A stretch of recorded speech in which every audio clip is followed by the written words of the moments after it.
नमस्कार मैत्रिणींनो, @आरतीज किचन 27 चॅनलवर आपल्या सगळ्यांचं स्वागत आहे. आवळा कँडी करताना भरपूर वेळा ज्यूस उरतो आणि ह्या रेसिपीमध्ये एक ग्लास काय एक चमचा किंवा एक थेंबसुद्धा रस उरत नाही. तर तुम्ही रेसिपी स्किप न करता पहा. मी त्याच्यात भरपूर साऱ्या टिप्स सांगितलेल्या आहेत. त्या जर तुम्ही फॉलो केल्या ना तर एक चमचासुद्धा रस उरणार नाही आणि तुमची साखरसुद्धा वाया जाणार नाही आहे. तर आता मी आवळा कँडी कशी केली ते आता आपण पाहूया. इथे सगळ्यात आधी साधारण हे पाऊण किलो आवळे आहेत. मी ते 2-3 पाण्याने स्वच्छ धुवून घेतलेले आहेत. ते आपण एका टॉवेलवर घेऊन त्याला स्वच्छ पुसून घेऊया. इथं मी थोडेसे मला छोटे आवळे मिळाले, पण शक्यतो आवळा कँडी करताना चांगले मोठ्या आकाराचे आवळे आणा, डाग वगैरे न पडलेले, म्हणजे तुम्हाला सोलायला वगैरे काही प्रश्न पडत नाही. आता हे पहा, सगळे आवळे मी असे स्वच्छ टॉवेलनी पुसून घेते आहे. त्याचं कारण असं की आपण यांना आता साधारण 24 तास ते 2 दिवस पूर्ण आपण त्याला फ्रीझरमध्ये ठेवणार आहे. मग आपण जर त्याला पाणी राहिलं ना तर त्याचासुद्धा बर्फ होण्याची शक्यता, म्हणून त्याला स्वच्छ पुसून असं एअरटाईट डब्यामध्ये ठेवून द्यायचं आणि साधारण 2 दिवस तुम्ही यांना फ्रीझरमध्ये ठेवून द्यायचं. आणि मग त्याच्यानंतर पहा, मी 2 दिवसानंतर डब्बा काढलेला आहे. आपले आवळे एकदम असे छानपैकी असे एकमेकांना वाजतात, ते इतके ते एकदम कडक असे झालेले आहेत. आता काय करायचं, या आवळ्यांना असंच तुम्ही साधारण 2 तास असंच सोडून द्यायचे. बाहेर झाकण लावून मी ठेवलं होतं. पहा, आता ते असे लूज झालेत, असे मऊ पडलेले आहेत. आपल्याला असेच आवळे हवेत. याच्यापेक्षा जास्त जरी मऊ झाले ना तरी काहीच हरकत नाही आहे. आता सगळ्यात महत्त्वाची गोष्ट आपल्याला ती करायची आहे, म्हणजे या आवळ्यांची आपल्याला सालं काढून घ्यायची आहेत. ही सगळ्यात महत्त्वाची पहिली टीप आहे. जर तुम्ही याचे साल संपूर्ण काढले ना तर याच्यामध्ये साखरेचा पाक आतपर्यंत जायला मदत होते आणि सगळ्या बाजूने हा आवळा जो आहे ना ती साखर शोषून घेतो. तर या कामाला वेळ लागतो, पण ही टीप नक्की फॉलो करा. संपूर्ण आवळे असे मी हाताने सोलून घेतलेत.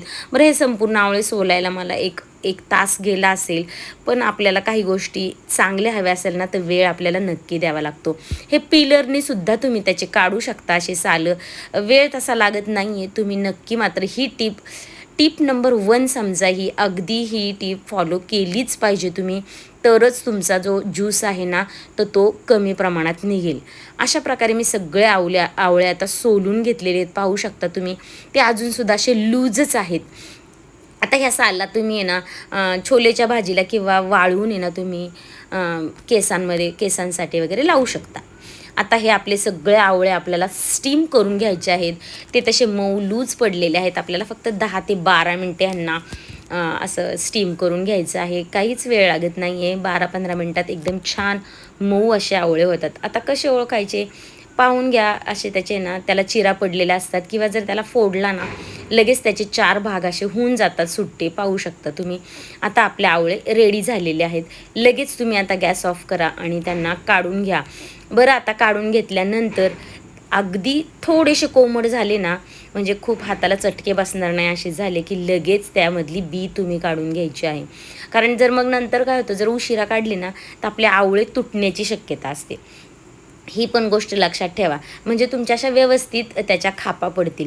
आता हे आवळे थोडेसे छोटे आहेत. मोठे आवळे असले ना अजून ते छान निघतात आणि व्यवस्थित दिसायला सुद्धा आपली आवळा कँडी छान दिसून जाते. पहा, अगदी सोपी पद्धत आहे आणि लगेच होऊन जातात. हे सगळे अशा प्रकारे मी एक त्याची कळी जी आहे ना ती सुट्टी करून घेतलेली आहे. पहा, आता सगळ्यात महत्त्वाची दुसरी टीप अशी की हे आपण उकडलेले वाफवलेले आवळे आपण असे नॅपकिनवर टाकायचे, टॉवेलवर टाका, एका सुती कापडावर टाका आणि कमीत कमी 2 ते 3 तास तुम्ही यांना सुकवायचं आहे. ही तुमची महत्त्वाची दुसरी टीप आहे. जेणेकरून याच्यातला पाण्याचा जो अंश आहे ना तो पूर्णपणे जवळजवळ निघून जातो 70% तरी, आणि मग त्याच्यात साखरेचा पाक आत आपला जातो आणि त्याचा आपला ज्यूस बाहेर पडत नाही. पहा, किती पांढरं शुभ्र आणि स्वच्छ असे आपले ते आवळे सुकून रेडी झालेले आहेत. मी दुसऱ्या फडक्यावर पुन्हा व्यवस्थित टाकले होते. फॅनखालीच सुकवलेले आहेत त्यांना. आता मी एका काचेच्या भांड्यात आपल्या आवळ्यांना घेतलेले आहे. पहा, ते हाताला असे चिकटत नाही आहेत, असे सुट्टे सुट्टे झालेत. मी फॅनखालीच वाळवले होते.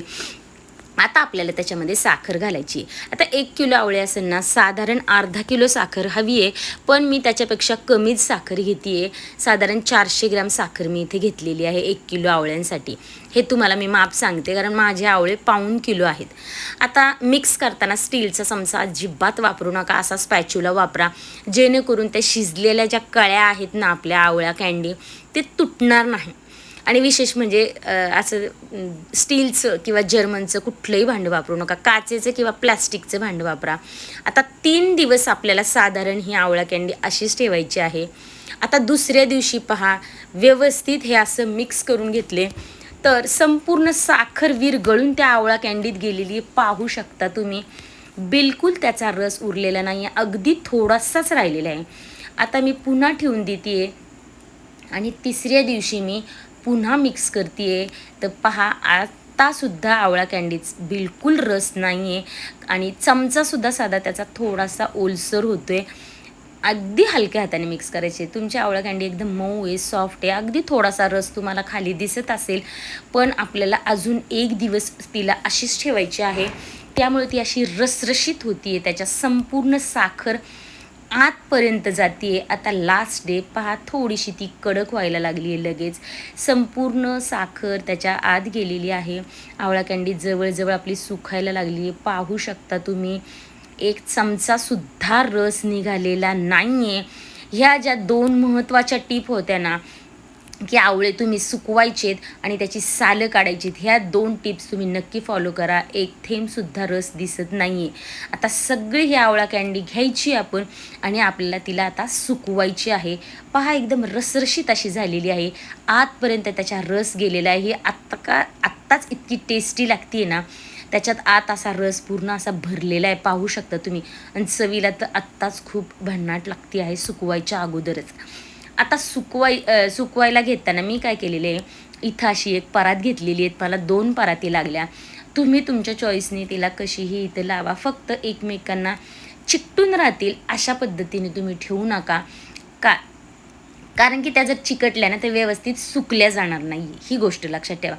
एवढ्यासाठीच फक्त मी हिला वेळ जातो इथं, पण एकदम छान अशा त्या सुकल्या गेल्या पाहिजेत ना, म्हणून ही टिपसुद्धा तुम्ही नक्की फॉलो करा. माझ्या अशा 2 पराती व्यवस्थित भरून झाल्या. आता आपल्याला ह्याला साधारण 2 दिवस तरी, कमीत कमी 2 ते 3 दिवस सुकवायचं आहे. पाहू शकता तुम्ही, 1 चमचासुद्धा तुम्हाला रस दिसतोय का? आणि इथं मी अजिबात व्हिडिओ स्किप केलेला नाही आहे. याच्यातलं संपूर्ण आवळा कँडी मी इकडे घेतलेल्या आहेत. तर अजून महत्त्वाची टीप म्हणजे उन्हामध्ये आवळा कँडी अजिबात सुकवायची नाही आहे. फॅन खालीच तुम्ही सुकवा. आणि जर उन्हात तुम्हाला ठेवायचं असेल ना, तर कोवळ्या उन्हात 1 तासापेक्षा जास्त अजिबात ठेवू नका. पहा, 1 दिवस झाल्यानंतर दुसऱ्या दिवशी मी जेव्हा ही आवळा कँडी काढली, आता त्या संपूर्ण सगळ्या आवळा कँडीला आपल्याला पलटी करायची आहे. कशासाठी? तर ती काळी पडू नये म्हणून. दुसऱ्या बाजूने सुद्धा ती सुकायला हवी आहे ना, म्हणून हा सगळा खटाटोप आहे. पण जर तुम्हाला बाजारापेक्षाही भारी हेल्दी अशी जर आवळा कँडी खायची असेल ना, ती सुद्धा एकदम पांढरी शुभ्र अशी, तर ह्या टिप्स आहेत ना, नक्की फॉलो करा. उन्हामध्ये तुम्ही आवळा कँडी सुकवायची गरज नाही आहे. जास्त हवेच्या ठिकाणी खिडकीत तुम्ही ठेवू शकता. आणि जर उन्हात ठेवायचं असेलच ना, तर तुम्ही त्याच्यावर आहे ना, पातळ असं एकदम कॉटनचं सुती कपडा तुम्ही त्यांच्यावर अंथरा, म्हणजे घाणसुद्धा त्याच्यावर पडणार नाही आणि काळीसुद्धा आपली आवळा कँडी होणार नाही आहे. उन्हात जर सुकवली ना, तर तिचा कलर थोडा डार्क होतो. पहा, आता आपली आवळा कँडी दुसऱ्या दिवशी पटपट पलटी होती, त्यालासुद्धा अजिबात वेळ लागत नाही. आता अजून 1 दिवसानंतर पाहू शकता, म्हणजे तिसऱ्या दिवशी संध्याकाळी मी ही आवळा कँडी काढते आहे. व्यवस्थित छान सगळ्या सुकल्यात. मी दोन्ही आता एकत्र करून घेते आहे. हाताला त्या थोड्याशा चिकट लागतात ते, कारण की आपण तिसऱ्या दिवशी, आता ही संध्याकाळची वेळ आहे, ह्या सगळ्या आवळा कँडी आपली आता शेवटची स्टेप सुरू आहे. आणि सगळ्यात महत्त्वाची टिपसुद्धा आहे, ती तुम्हाला मी सांगते. पहा, आपली आवळा कँडी कशी रसरशीत झालेली आहे, आतपर्यंत मस्त शिजलेली तर आहेच, आणि साखरसुद्धा त्याच्यात आत छानपैकी मुरलेली आहे. ठीक आहे. आता सगळ्यात महत्त्वाची गोष्ट ती म्हणजे आपण आता इथं मी पिठी साखर घेतलेली आहे. साधारण मी इथं 2 चमचे घेतलेली आहे आत्ता पिठी साखर. त्याच्यात अगदी पाव चमचा, म्हणजे अर्धा चमच्यापेक्षाही थोडीशी कमीच मी इथं कॉर्नफ्लोअर घेतलेला आहे. तुमच्याकडे नसेल तर तुम्ही आरारोटसुद्धा वापरू शकता. पिठी साखरेऐवजी कॅस्टर शुगर वापरलं ना तर अजून बेटर होईल. आणि पिठी साखर जेवढी जास्त बारीक वाटता येईल ना तेवढी वाटायची. आता सरळ ही चहाची गाळणी घ्यायची आणि त्याने आहे ना सगळीकडे पिठी साखर स्प्रिंकल करून घ्यायची आहे. त्याने काय होतं, इव्हनली स्प्रिंकल होऊन जाईल, सगळीकडे पसरवली जाईल. आणि त्याच्यानं ही जाड जी आहे ना वरची ती अजिबात घ्यायची नाही आहे. ठीक आहे, जी एकदम बारीक असेल ना फाईन पावडर तीच घ्यायची आहे. आता असं व्यवस्थित मिक्स करायचं आणि 10 मिनटं आपण ही मिक्स करून अशीच ठेवून द्यायची. मग काय करायचं, पुन्हा 1 चमचा मी घेतली आणि पुन्हा तिला अशीच 1 चमचा त्याच्यावर पिठी साखर शिंपडली आणि पुन्हा मी 15-20 मिनटं तसंच ठेवून दिलेलं आहे. याने काय होते माहिती आहे का, त्याच्यात आपल्याला ही स्टेप अजून एकदा करायची आहे. यामुळं काय होतं, त्याला जेवढी ती आवळा कँडीला पिठी साखर घ्यायची आहे ना तेवढी ते आतपर्यंत ते शोषून घेते आणि ते स्वतःला कोरडी करून घेते आहे, म्हणजे वर्षभर टिकायला मदत होईल. आता लास्ट मी 3रा चमचा घेतलेला आहे आणि तो सुद्धा आता असाच आपण त्याला चाळून घ्यायचा आहे. जाडी साखर घ्यायची नाही आहे. व्यवस्थित मिक्स करायचं आणि अर्धा तास तरी आपल्याला ही आवळा कँडी अशीच ठेवून द्यायची आहे. याने एकदम सगळ्यात मोठा फायदा होणार आहे आपल्याला, की जेवढी तिला घ्यायची तेवढी घेईन आणि आपली आवळा कँडी व्यवस्थित सुकून निघेल. पहा मग अशी थोडीशी पावडर टाकल्यामुळं त्याच्यावर पीठ दिसत होतं. आता ही पूर्ण सुकलेली आहे. आता आवळा कँडी आपली एकदम रेडी झालेली आहे. पण शेवटी काय करायचं, हे जास्तीचे जे एक्सेस कॉर्नफ्लोअर किंवा पिठी साखर आहे ना ती आपण काढून टाकूया, अशी चाळून घेऊया. अगदी हलक्या हाताने घ्यायचे, किंवा तुम्ही अजून तशीच 1 तासभर ठेवली किंवा रात्रभर जरी तशीच ठेवली ना पिठी साखर लावून, तर तिला जेवढी घ्यायची तेवढी घेईन. तर एकदम भन्नाट अशी आपली ही आवळा कँडी रेडी झालेली आहे. आता तिला स्टोअर करताना काचेच्या बरणीत किंवा एअरटाईट प्लॅस्टिकच्या डब्यात तुम्ही ठेवून द्यायचे. 2 वर्षसुद्धा तुमची ही आवळा कँडी खराब होणार नाही. माझ्या टिप्स जर तुम्ही व्यवस्थित फॉलो केल्या ना तर तुमची आवळा कँडी अजिबात बिघडणार नाही आणि 1 चमचासुद्धा रस त्याचा उरणार नाही आहे. सगळे पोषण मूल्य तुम्हाला आवळा कँडीत मिळून जातील आणि साखरसुद्धा वाया जाणार नाही आहे.